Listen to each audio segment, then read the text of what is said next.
Okay, guys, so I wanted to do another Deadrop topic. I've been doing Deadrop discussions of the day almost every single stream. And today I wanted to discuss an interesting topic. And that is what I think Deadrop, if it needed to do one thing to be a success, what is that one thing that I think it needs to get right?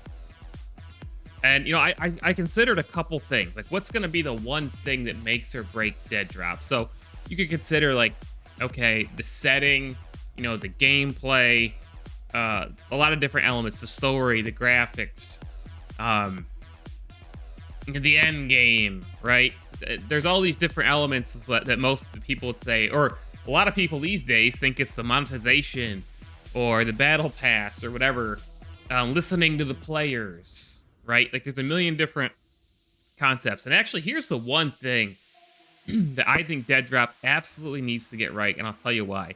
And it is accessibility, and I'll explain what I mean by that. So what I mean by that is that the game is easy to pick up and play and have fun and can just grab people in the first, like, 5 minutes that you play it. Like, that's so important now, right? And we know that's why people stick to the same games over and over and over again. And a lot of times when new players or a player tries to play a game these days, they just, you know, they give it one shot or so, and they just go back to Fortnite, they go back to Apex, they go back to Warzone, or whatever they're used to playing. If a new game doesn't grab you quickly, people leave the game, and they go back to whatever they're familiar with.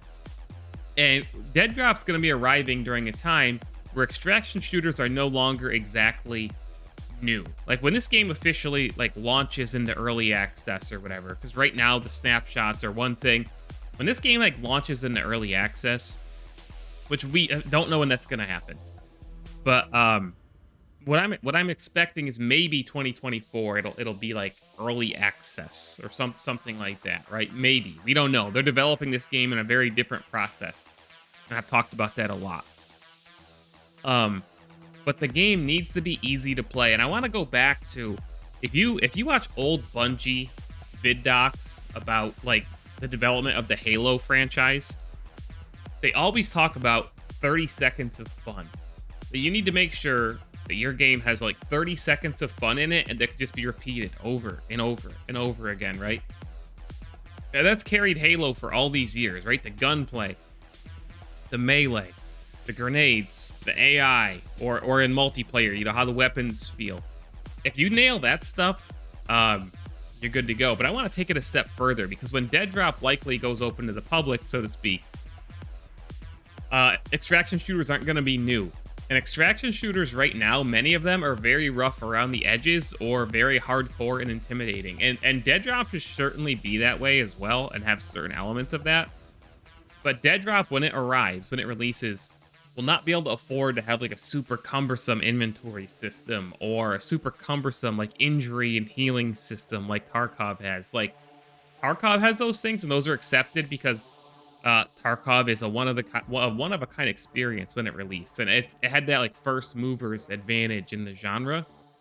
Deadrop will not have that when it releases, nor will any other extraction shooters releasing a year or 2 years or 3 years from now, right? Like, Apex Legends is an example of a game that looked at the battle royale genre and then kind of stripped away some of those, like, punishing elements of it, like, you know, like, you know, PUBG, for example, was like the big first battle royale, right? So to speak, that really hit it big. And it did away with having to run through the circle for 30 seconds, or like, not 30 seconds, sorry. Like for like 10 minutes at a time. And some of those elements by implementing, like, balloons and zip lines. And it did away with, like, getting instantly finished when you're down and then not being able to play for the rest of the game by adding revives, by adding the revive shield. Like, it took all these punishing elements of Battle Royale as we loved it at the time, and it made the genre more accessible. And I really think that that's going to be important, that when Deadrop launches, there's going to be a lot of eyes on this game. You know, Midnight Society, Dr. Disrespect, these are big, and they already have communities, right? So Deadrop is going to need to be an accessible game that people can play, and within the first 5-10 minutes of playing, get hooked and enjoy it. And that might mean different things to a lot of different people, but basically what it's going to boil down to me is the gameplay, the gunplay, the movement, traversing the environments. And that's why I think it's so wise for Midnight Society to be focusing on the verticality. That's something that no other game is bringing, like in any genre right now. In any shooter, whether it's Battle Royale. I mean, there's verticality in Apex and, you know, Warzone. It's not like one of the main draws of the game. It does they do have them. Building in Fortnite is a thing, obviously, to get you up higher and stuff. But the vertical gameplay design, I think, makes it really unique.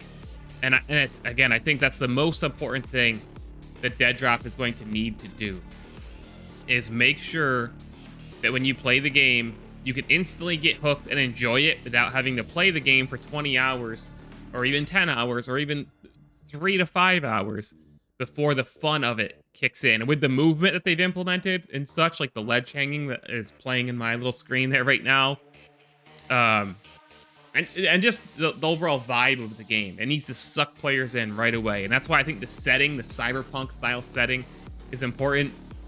And I think they can deliver on this. So if you enjoyed this video, if you have thoughts on what Deadrop apps, the one thing that they absolutely need to do to you know, to be a success, to hit a home run, to hit the ball out of the park, so to speak, in the comments, let me know what you think.